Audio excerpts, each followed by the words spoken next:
Justice Network for inviting me to contribute to this discussion today.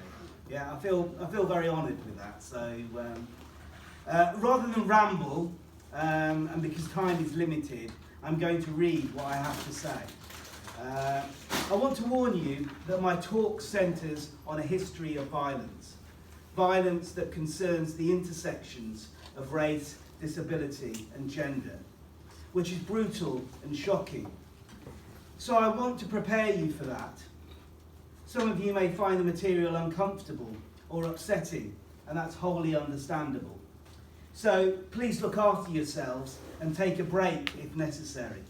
But I also feel that these matters are important to voice and discuss, because to paraphrase Audre Lorde, our silence will not protect us. The hostile environment is not something new. Throughout modernity, black and brown lives have been attacked, violated, and continue to remain imperiled.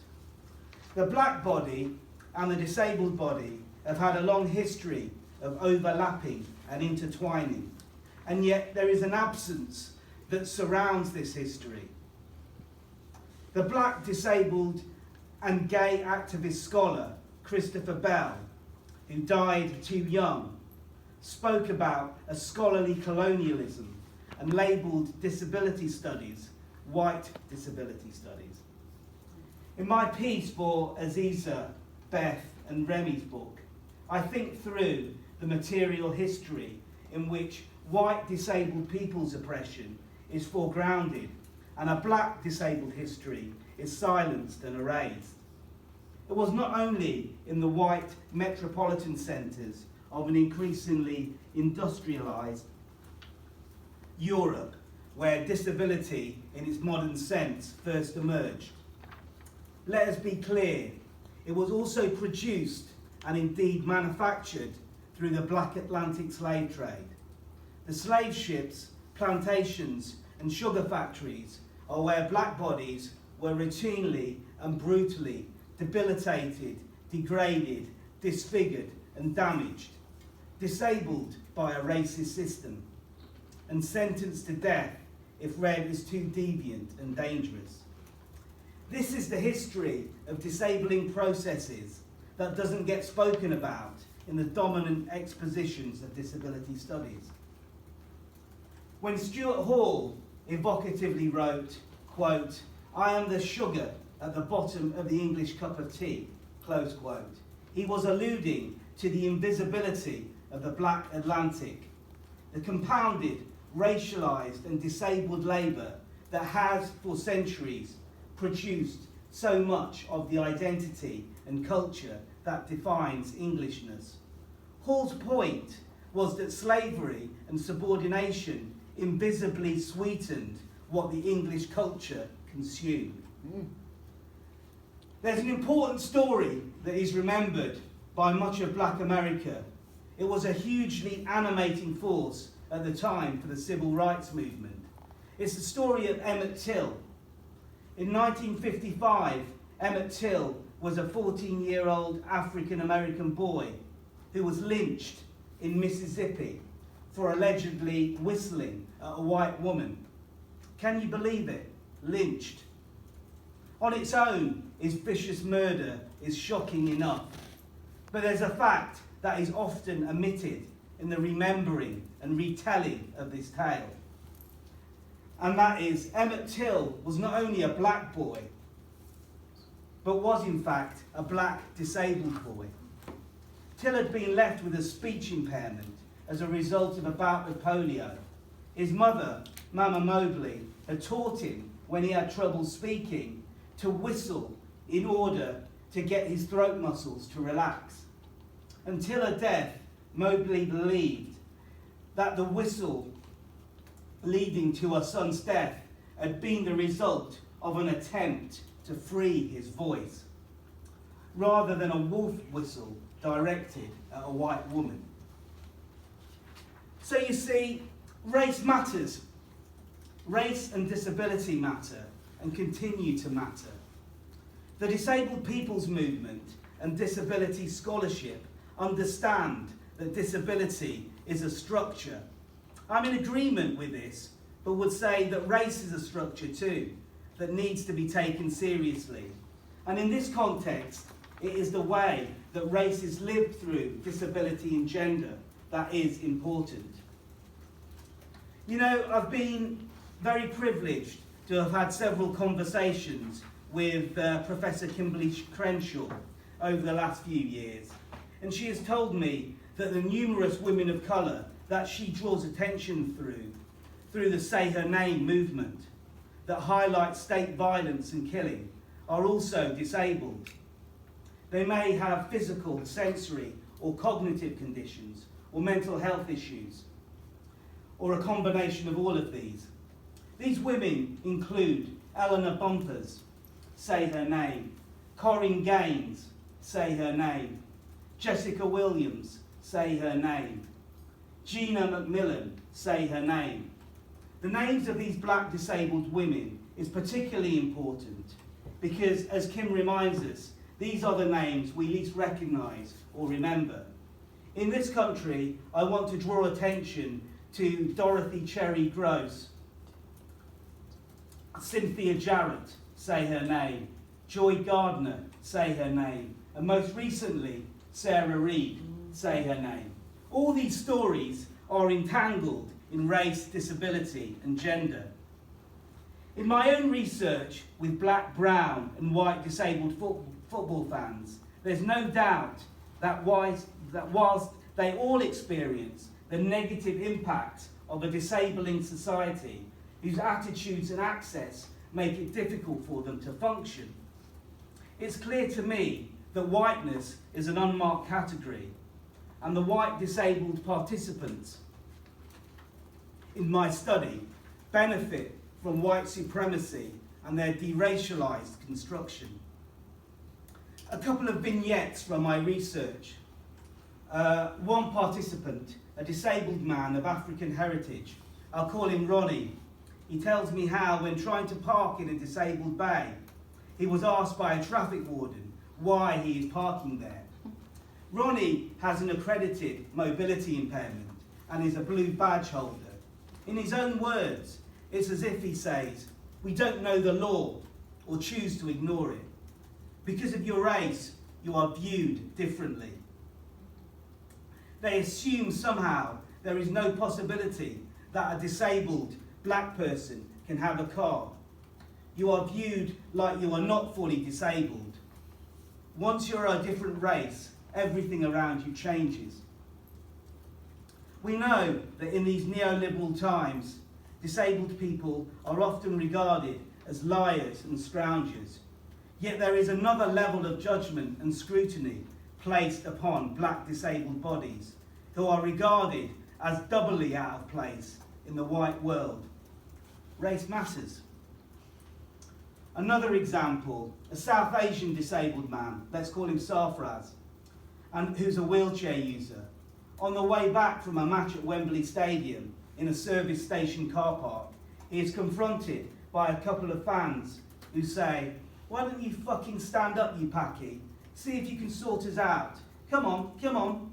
It wasn't so much the racism that was bedded in this vituperative attack that shocked and offended him. He's heard it all before. It was the disableist language that made him think about his gendered self and how, in his own words, "I'm a man." You'll always have that instinct. You just think, "I can defeat the challenge." So even though that we know that very few men can live up to the ideals of hegemonic masculinity, the tropes of the strong, powerful, competent man, are what many men and women live their lives in relation to. It's this gender hierarchy that further complicates racialised, disabled masculinities and femininities. I think about the African Caribbean disabled activist scholar Ozzie Stewart, who, in his little-known essay, Fear and Loathing in Front of a Mirror, picks up these themes and plaintively asks, "Am I black or a disabled man?" Audre Lorde, in the Cancer Diaries, told us that it hurts when my sisters look at me in the street with their cold and silent eyes. I am defined as other in every group I am part of. Lorde was not only speaking from her position as a black woman, mother, lesbian, poet, and feminist scholar, but as someone who had the intimate knowledge of living with a chronic and life-threatening illness.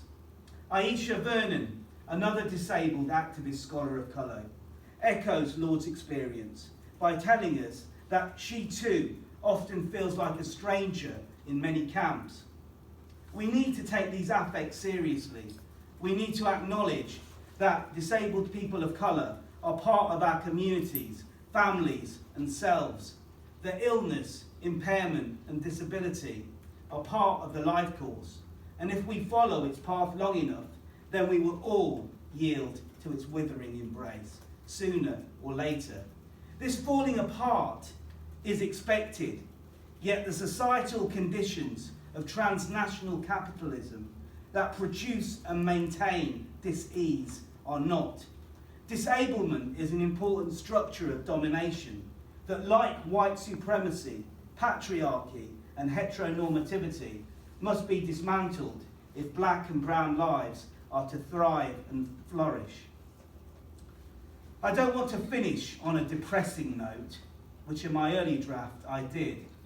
We can discuss more details later on. Instead, let me invoke Audre Lorde again, who, despite knowing the uses of anger, in her epigraph to Zami, reminded us that in the recognition of loving lies an answer to despair. And also Arundhati Roy, who said, to love, to be loved, to never forget your own insignificance, to never get used to the unspeakable violence and the vulgar disparity of life around you, to seek joy in the saddest places, to pursue beauty to its lair, to never simplify what is complicated or complicate what is simple, to respect strength, never power, above all, to watch, to try and understand, to never look away, and never, never to forget. Thank you.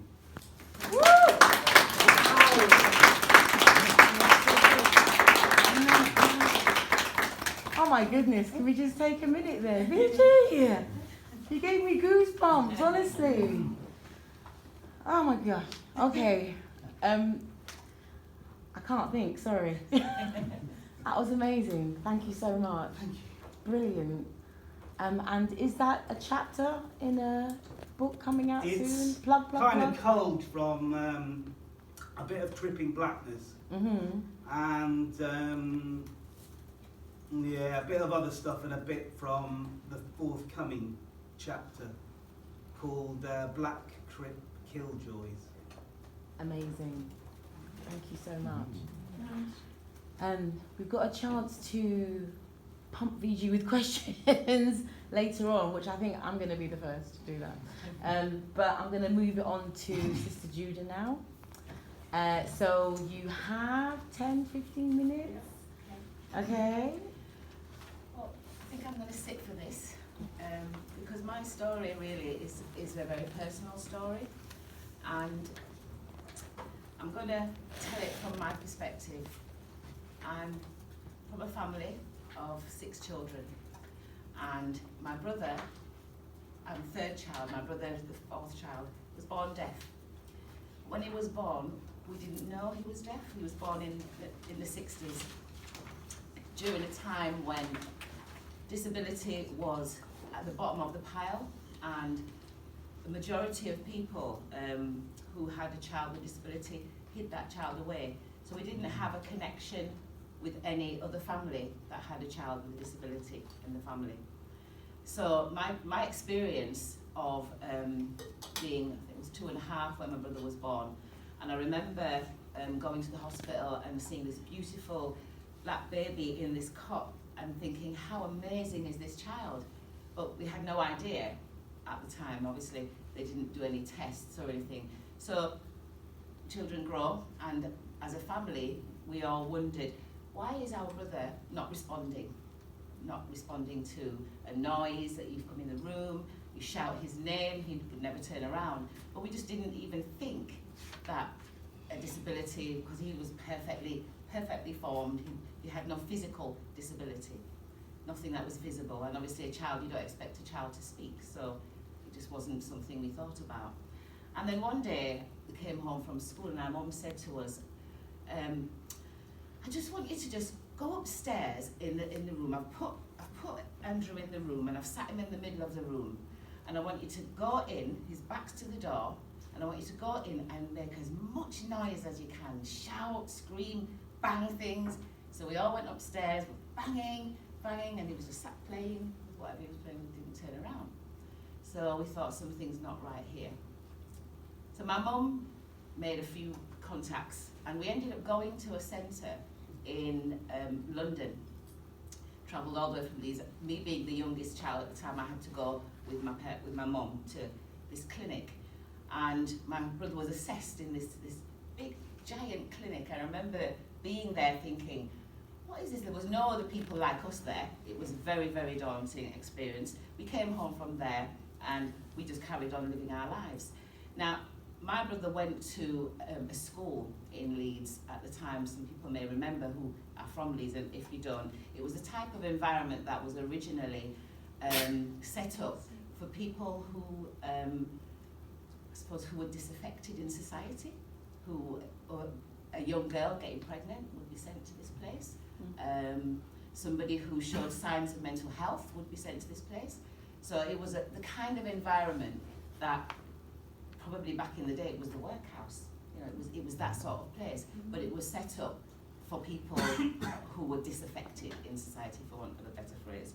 So my brother was sent to school in this environment, and during those years in the 70s, parents and families weren't involved in the development and the care of the disabled person in the family. So we just had to, it's like society just took him off us and we had to just let it happen. But as we were growing, I noticed that he'd go away on respite and he'd come home and he'd have injuries, serious injuries, like injuries that you wouldn't believe could happen to a child, and no explanation, no letter from the centre, no nothing. So as I was growing, this really concerned me, and it made me wonder about the future for my brother. He couldn't speak, couldn't hear, and he had autistic behaviour because he's very repetitive behaviour, certain things you couldn't do around him, you couldn't change things around him. So his world was very, very much in a bubble. And so when he went out into the outside world, it concerned me how society was dealing with him, what his life was like out there, because he couldn't come back and tell us, this happened to me, this person did this to me, I don't want to go back there. So all his life, he'd been done to. So I got to a particular stage in my life, and an opportunity came for me to do some research. And this research was to look into the need, or whether there was a need, for a service specifically for black people, black and brown people with disabilities in Leeds, because currently there were no, or very few, people accessing the current services that were there. Now, I became very quickly aware of the reason perhaps why this was happening, because the current services were never designed to accommodate culture or diversity or any of those sorts of things. So my brother had to go into